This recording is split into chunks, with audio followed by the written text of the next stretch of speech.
That storm is still going. Something is still outside. I haven't heard it for a while, but I'm sure it's still there. And that whole soda thing happened.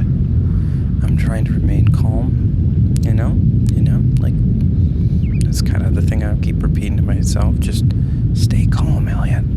Stay calm. Everything is good. Everything is great. Just be calm and don't worry about anything. It'll all be fine, it'll all be fine. I don't know what I think. That storm hasn't stopped at all. I'm worried that something weirder is happening, I'm also worried that maybe this broadcasting is a bad idea. Like, no one's hearing this, You being the person who's not hearing it, I guess. I'm worried. I'm gonna head downstairs and try and do a little more picking around. I am worried that I'm not alone inside. I gotta look though. Okay. Yeah, I'm gonna head down these stairs and I'll broadcast in a moment. So, down here, underneath this lighthouse, is just a labyrinth. It is just a crazy amount of these doors. I'm just standing in this hallway, right? And in front of me, I can see probably 15 doors. It looks like a Scooby-Doo scene, where they just go in and out of those doors. It's like that. It's like this huge place. And then there's these hallways too. And I don't get it. I didn't think any lighthouse would have a basement this close to the ocean. It seems like a bad idea, right? Like, I haven't even been able to get into most of these doors. There's one that's just full of food, right? Dried goods, mostly. And then some of them just have books. A lot of books. But it's not like a library, they're just in boxes. It's like storage for something, I guess. It's almost like below this place is this bunker, right? And I don't know. I'm gonna try a few of these doors here, let's see. I'm gonna shut it behind me. Okay. Yeah, see, this is just more supplies, they're boxes, there's nothing, I don't know. It really does feel like somebody probably still lives here though. Alright, okay, we're gonna check out a few more of these places. How about this one? Alright, oh, here we go. Alright, so this room is just full of recording equipment. Might explain the radio. Alright, let's see here. Seriously, there's like 3 or 4 tape recorders just on this desk. Let me see. Okay. Looks through some of these pages here. These are really old, these logbooks. Somebody's logging something though here. I think it's like ships coming in and out, maybe? Okay, I'm gonna try one of these tapes here. What? Oh. Ah.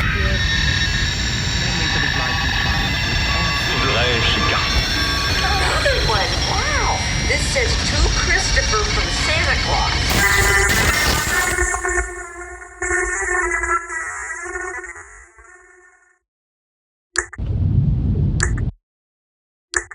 Oh my god.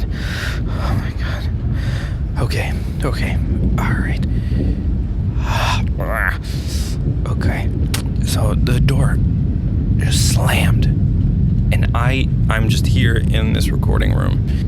I just started freaking out, and I just cannot broadcast off of it anymore. There's no power. It doesn't work at all. I'm talking to you on a tape. And by you, I mean, I don't know. This is a recording now. Unless I find another radio. This is for the future, I guess. I gotta try and figure out how to get out of here and find help, because this thing doesn't broadcast anymore. This is just a record to keep me sane, and I don't know. To document, right? To document.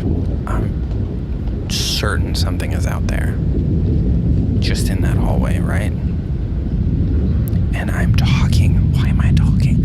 I need to not be talking. I didn't start that. What? Over.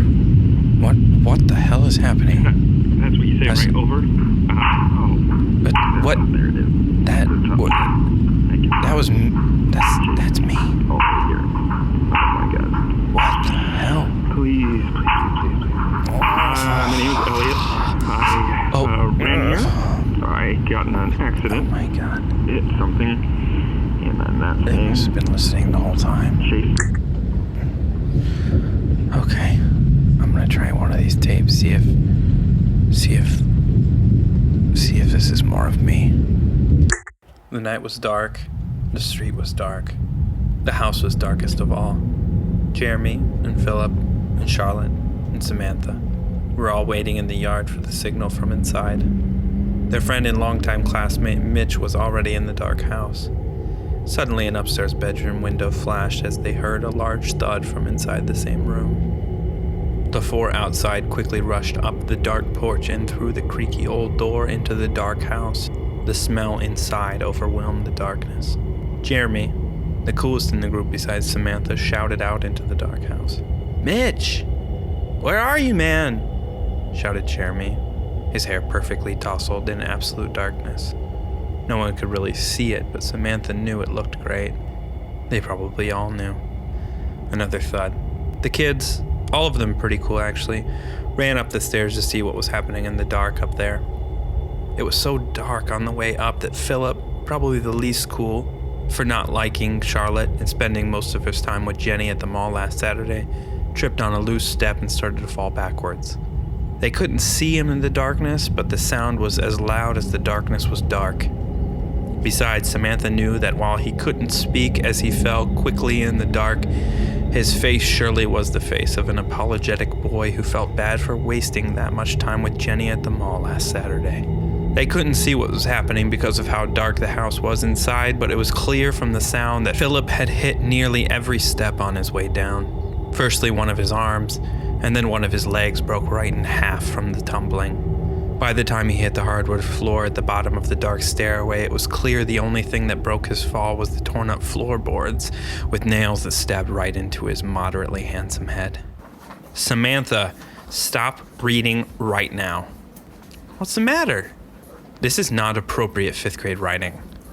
"You said we're supposed to write a spooky story, Miss Flegel." "You just pushed one of your classmates off a staircase and stabbed him in the head with a rusty nail. That's a bit more than spooky." "He tripped." "You'll have to rewrite the entire thing, Samantha." No, I promise. The rest is completely harmless. It's just creepy, I promise." You promise?" "Promise." So, Jeremy, hearing Philip fall, ran down the stairs and pulled the rusty nails out of Philip's head. Luckily, Jeremy, being as rugged as he was, had a first aid pack in his backpack. After a couple of band-aids, Philip was feeling much better. Plus, he told everyone his tetanus boosters were up to date, so there's that. Philip and Jeremy dizzily caught up to the others at the top of the stairs. "Mitch!" yelled Jeremy again, certainly loud enough for Mitch to hear through the door. No reply. We all walked up to the door. The upstairs was far less dark than the dark downstairs, which was nice because we were all getting pretty sick of the whole darkness thing. Jeremy, being the bravest, or at least tied for the bravest with Samantha, reached for the door handle and opened the door slowly. The room was bright. The four kids walked into the room. "Mitch?" Samantha asked. The room's walls were entirely made of mirrors. A light source from somewhere was shining and reflecting all over. As they walked into the room, they stopped and looked around. The mirrors were reflecting, but they only reflected one image. Shown in brilliant light thousands of times over was a reflection of the really incredible looking Jeremy, his hair still looking great and his smile better than ever. The kids couldn't figure out why Jeremy was the only one they could see, but Samantha didn't mind. His strapping muscles looked. "Miss Flegel?" "Yes, Jeremy?" I'm getting pretty uncomfortable with all of this. I've never really talked to Samantha, and well, this is freaking me out." Samantha, you have to stop now. But it's almost done. It's fiction, Jeremy. You don't have to get weird. It's not even about you. It's about another Jeremy that I met at camp. Just let me finish. I really don't want her to finish, Miss Flegel. Please sit down, Samantha. It's almost done, I promise. Just 2 more seconds, Miss Flegel. So the reflection of Jeremy was nice, but not in a creepy way. Regardless, Samantha felt bad for creeping him out and really wished he would just give her a chance because she was cool and a nice person, and she was pretty sure Jeremy would love to hold her hand or even kiss her maybe. Miss Flegel! Fine. Samantha quickly decided Jeremy was not the guy she thought he was. In that instant, and for no reason which had to do with Samantha no longer liking Jeremy, the room started to rumble. The rumbling started to shake the mirrors all around. One of them fell, nearly hitting the kids, and shattered all around. This isn't okay, Miss Flegel. The rumbling continued as another mirror fell. Sadly, this one landed directly in front of Jeremy, breaking as it hit the floor. The shards of the mirror flew up and launched themselves into Jeremy's legs. He would never play basketball again. Another mirror, a much taller one, fell and unfortunately landed right on Jeremy's plain-looking head, shattering itself and his boring head in one shot. The kids were now covered in Jeremy's blood and brains. Please! Samantha felt relief for not getting hit herself, not anything about how Jeremy was now dead and splattered everywhere. Philip's blood loss had made him dizzy, and for no reason other than that, he fell into one of the mirrors and his head exploded too. Also, Charlotte's head exploded. Probably from all the dust in the old house causing problems with her sinuses, and not because she just sat in class and didn't stand up for her best friend when she needed her most. Samantha was fine. Samantha? Yeah, I know. Go to the office. No, that was a full story. That was not me. But jeez, that sounded like me. I don't get it. I need to figure out a way to just get out of here. I am shaken to my core. I cannot. I can't stand here, though. I'm certain that they're listening to me, and I will tell you what.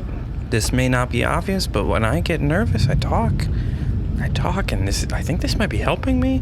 It just seems unlikely anybody's gonna hear this, you know. There I go again. I'm gonna try and get back upstairs and just see what's happening. I gotta get out of this thing. I can't be stuck in this basement. All right, hold on a second. I'm not gonna stop recording. Okay. Just see if I can get this stair doorway open. Okay. Oh my God, it's still outside. All right. Okay. I'm gonna try and sneak in. And I think I'm gonna try and get up to the top of the lighthouse. I think that's a good plan. Okay, here goes. Oh my God.